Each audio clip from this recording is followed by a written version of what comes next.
चलिए दोस्तों, SSC junior Hindi translator senior Hindi translator के पेपर 1 की परीक्षा के प्रैक्टिस सेशन 2 में आप सबका बहुत बहुत स्वागत है। इसके पहले वाले में मैंने छोटे छोटे प्रश्न और विशेषकर हिंदी के प्रश्नों पर चर्चा किया था, पर इस प्रश्न पत्र में आपको हिंदी और अंग्रेजी दोनों के मिश्रित मिलेंगे, मिक्स्ड मिलेंगे। इसके अंत में मैं आपको यह बताऊंगा कि फिल इन द ब्लैंक्स वाले जो पार्ट होते हैं, अर्थात ऐसे अंश जिसमें खाली स्थान भरना होता है, उसका चयन कैसे करें, उसमें सही उत्तर कैसे भरें। आज का सबसे पहला प्रश्न है, जिसका अस्तित्व होता है या होने की कल्पना की जा सकती है उसे क्या कहते हैं। आपके पास 4 ऑप्शन है, सर्वनाम, क्रिया, वस्तु या संज्ञा। अब हम अगर यहाँ विवेचना करें तो संज्ञा तो हर चीज़ के लिए कही जाती है, किसी भी वस्तु, व्यक्ति अथवा स्थान का नाम संज्ञा कहलाता है।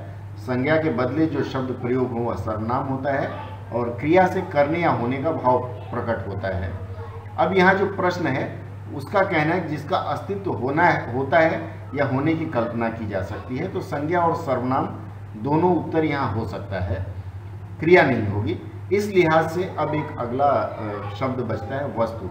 आइए हम देखते हैं इस उत्तर क्या हो सकता है। जी हाँ, इसका उत्तर वस्तु होगा, क्योंकि वस्तु भले ही संज्ञा है पर उसके होने का अस्तित्व होता है और उसके होने की कल्पना भी की जा सकती है।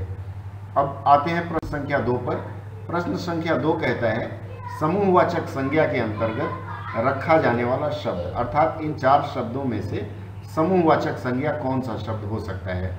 पहला ऑप्शन है आपके पास कक्षा, दूसरा ऑप्शन बड़ाई, तीसरा ईमानदारी और गणित। अब इसमें देखिए, हम इसको एलिमिनेशन करने का प्रयास करते हुए देखते हैं। तो ईमानदारी और बड़ाई, चूंकि बड़ाई किसी की जाती है और ईमानदारी भी किसी की जाती है, अर्थात यह विशेषता है। विशेषता है तो विशेषण हो गया। गणित संज्ञा है और कक्षा संज्ञा है। गणित और कक्षा में हम देखेंगे तो समूह कहाँ बैठता है, गणित समूह नहीं होता है, कक्षा में समूह बैठा है, इसलिए आपका उत्तर यहाँ कक्षा होगा। तीसरे प्रश्न की ओर चलते हैं। तीसरा प्रश्न कहता है, अच्छा विद्यार्थी में विद्यार्थी शब्द क्या है।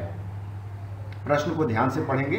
अच्छा विद्यार्थी में विद्यार्थी शब्द क्या है। यहाँ आपके 4 ऑप्शन फिर आए हैं, संज्ञा, विशेषण, सर्वनाम और विशेष्य। अब विद्यार्थी, चूंकि विद्यार्थी संज्ञा है तो अधिकांश हम संज्ञा मार देंगे, लेकिन यहाँ विशेष्य होगा। कैसे होगा? संज्ञा का अर्थ होता है किसी व्यक्ति, वस्तु और स्थान का नाम। विशेषण होता है जो शब्द किसी की विशेषता बताए। सर्वनाम संज्ञा और सर्वनाम के बदले आए। पर विशेष्य की परिभाषा होती है कि विशेषण जिस संज्ञा या सर्वनाम की विशेषता बताता है उसे विशेष्य कहते हैं, अर्थात यह संज्ञा अथवा सर्वनाम की विशेषता बता सकता है। तो विशेष या तो संज्ञा रूप में होगा या फिर क्रिया रूप में होगा। यहाँ किस रूप में है विशेष? संज्ञा रूप में है। अब हम आगे बढ़ते हैं। चौथा प्रश्न है, निम्न शब्दों में से कौन सा गुणवाचक विशेषण है। गुणवाचक अर्थात गुण की वाचना जिससे हो, अर्थात जिससे गुण प्रकट हो। आपके 4 ऑप्शन है, शूरवीर, थोड़ा, 5 और आप। इसका उत्तर होगा शूरवीर। गुणवाचक विशेषण की परिभाषा होती है जो शब्द किसी व्यक्ति या वस्तु के गुण, दोष, रंग, आकार, अवस्था, स्थिति, स्वभाव, दशा, दिशा, स्पर्श, गंध, स्वाद आदि का बोध कराए। अगला प्रश्न है, 5वां नंबर है, हुत भुग का पर्याय क्या है। हुत भुग, इसमें 4 ऑप्शन आपको दिए गए हैं, ज्वाला, रोहित्वाश, शिखी और उपर्युक्त समस्त। अब हम एक एक शब्द की विवेचना देखते हैं। देखिए, ज्वाला भी अग्नि की ज्वाला होती है, रोहित्वाश भी आग का ही एक उदाहरण है। हुत भुग अर्थात यह अग्नि का एक रूप है। सी जो ऑप्शन है वह शिखी है। शिखी का प्रयोग हम मयूर और आग दोनों के लिए करते हैं। तो इस प्रश्न का उत्तर होगा उपर्युक्त समस्त। लेकिन कई बार क्या होता है, हमें लगता है शिखी का अर्थ उत्तर क्या हो सकता है। जी हाँ, इसका उत्तर वस्तु होगा, क्योंकि वस्तु भले ही संज्ञा है पर उसके होने का अस्तित्व होता है और उसके होने की कल्पना भी की जा सकती है। अब आते हैं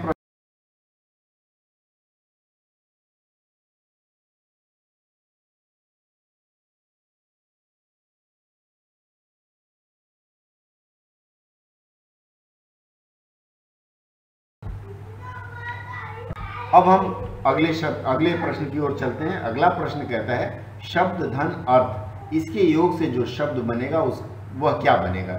4 ऑप्शन है, शब्दार्थ, शब्द अर्थ, शब्दार्थ और शब्दार्थ। आ की मात्रा नहीं है। अब देखिए शब्द और अर्थ, यहाँ अ और अ अगर संधि का हम योग करते हैं तो यह स्वर संधि का रूप है। शब्द में द में अ आता है और अर्थ में अ शुरुआत में है, तो अ और अ मिलकर के आ हो जाता है, तो यहाँ शब्दार्थ उत्तर होगा। अब हम अगले प्रश्न पर चलते हैं। अगला प्रश्न कहता है आए थे हरि भजन को ओटन लगे कपास, इस लोकोक्ति का सटीक अर्थ क्या होगा। यहाँ देखिए 4 ऑप्शन है, भगवान की भक्ति छोड़कर सूत काटना।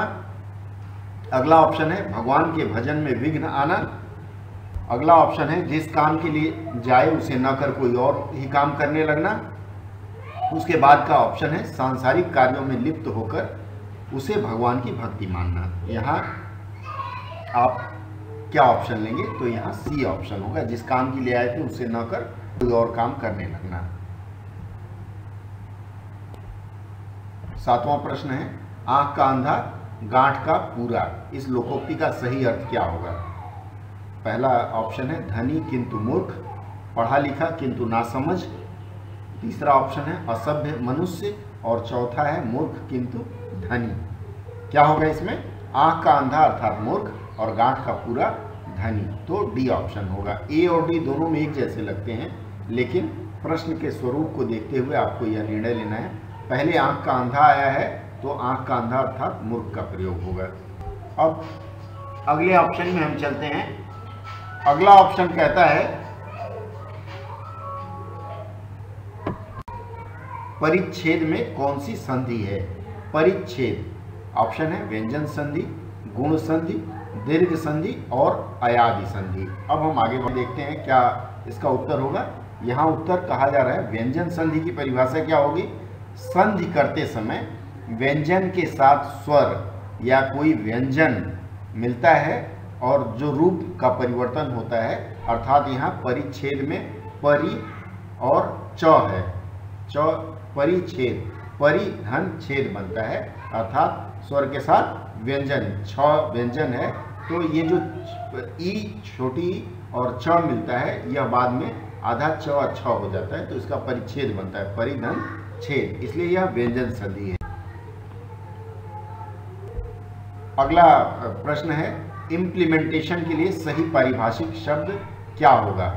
इम्प्लीमेंटेशन के लिए सही पारिभाषिक शब्द आपके पास 4 ऑप्शन दिए गए हैं, कार्यान्वयन, प्रभावित करना, निहितार्थ और आयातित। इसका उत्तर होगा, देख लीजिए अलग अलग शब्दों का मैंने अर्थ बता दिया है। प्रभावित करना का अफेक्ट होता है, और अगर आप लीगल ग्लॉसरी देखें तो वहाँ कई बार इन्फ्लुएंस भी होता है। निहितार्थ का इम्प्लीकेशन होता है, आयातित मतलब आयात करना, उसका इंपोर्टेड होता है, तो यहाँ उत्तर आपका कार्यान्वयन होगा। अगला है अधिशासी के लिए प्रयुक्त हिंदी रूपांतरण, एक्सक्लूसिव, एक्सटेंसिव, एग्जीक्यूटिव और एग्जॉस्टिव। इसका देखिए एक्सक्लूसिव का मतलब होता है अनन्य, एक्सटेंसिव का मतलब होता है व्यापक या बहुत बड़ा, एग्जीक्यूटिव का मतलब होता है अधिशासी और एग्जॉस्टिव का मतलब होता है संपूर्ण। तो यहाँ आपका उत्तर अधिशासी होगा। अगले प्रश्न पर चलते हैं। अगला प्रश्न कहता है मैंडेटरी के लिए सही पारिभाषिक शब्द क्या है।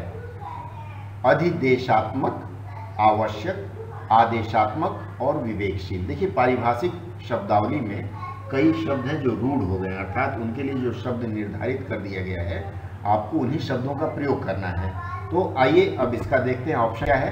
पहला ऑप्शन अधिदेशात्मक है, उसको मैंने छोड़ दिया है। दूसरा ऑप्शन आवश्यक है, आवश्यक के लिए नेसेसरी का प्रयोग होता है, ये प्रशासनिक शब्दावली में। मैंडेटरी अगर कहेंगे वह भी आवश्यक होता है, लेकिन यहाँ आपसे पारिभाषिक शब्द पूछा गया है, तो पारिभाषिक शब्द के अनुसार मैंडेटरी का अर्थ होगा अधिदेशात्मक। उसके बाद आदेशात्मक है, उसका अर्थ होता है इम्परेटिव, और विवेकशील का होता है रेशनल। अगले प्रश्न की तरफ चलते हैं। अगला प्रश्न कहता है कैरिड डाउन के लिए सही पारिभाषिक शब्द क्या है।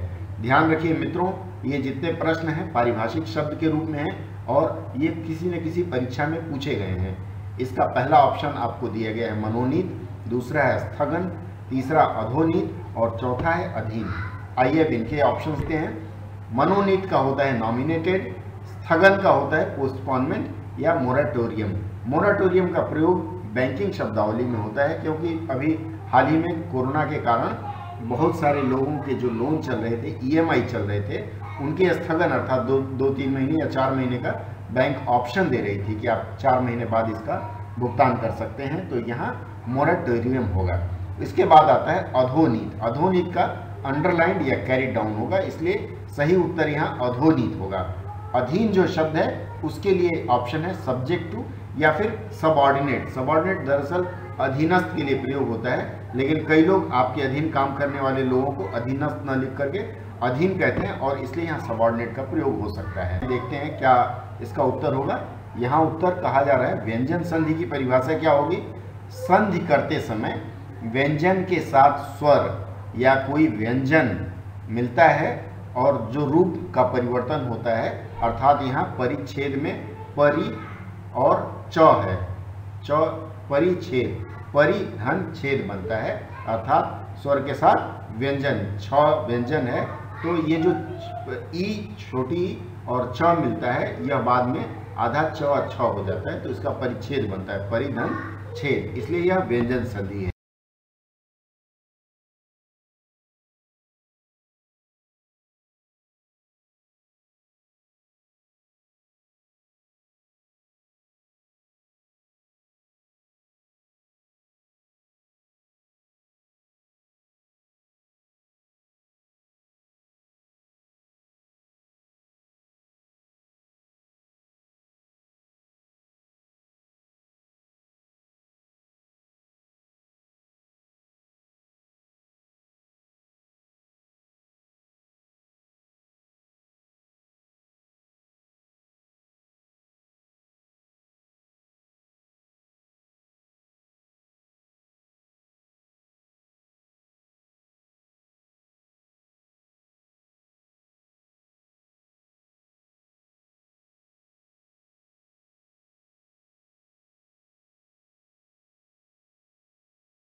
अब अगले में हम चलते हैं। अगला है बचपन से ही उन्हें धर्म के प्रति रुचि थी।